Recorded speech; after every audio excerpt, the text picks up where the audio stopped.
আপনি যে কোম্পানিতে আছেন এই কোম্পানিতে কতশো একরের জমি ভুট্টা লাগানো হয়েছে? আমাদের 90 একরের মধ্যে, আর জনগণ সব পাবলিকের জমি। আমার 90 একর আর 23 একর, আর বাকিটা হলো জনগণ। অর্থাৎ এই এলাকায় যেদিকে তাকাবেন সেদিকেই ভুট্টা, ভুট্টা আর ভুট্টা। নজর শুধু না। কোম্পানির 90 একরের জমি আর 25 একর।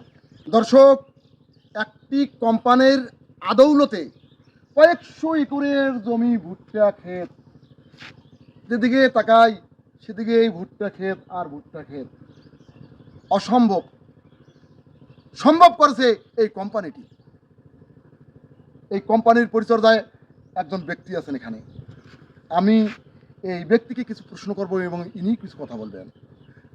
আপনি যে কোম্পানিতে আছেন এই কোম্পানিতে কতশো একরের জমি ভুট্টা লাগানো হয়েছে? আমাদের 90 একরের মধ্যে, আর জনগণ সব পাবলিকের জমি। আমার 90 একর আর 23 একর, আর বাকিটা হলো জনগণ। অর্থাৎ এই এলাকায় যেদিকে তাকাবেন সেদিকেই ভুট্টা, ভুট্টা আর ভুট্টা। নজর শুধু না। কোম্পানির নিজস্ব 90 একরের জমি আর 25 একর। 25 একর। 90 আর 25 অর্থাৎ 115 একরের জমি কোম্পানি নিজস্ব চাষাবাদ এগুলো, তারপর বাকিটা জনগণ। বাকিটা আবার জনগণের।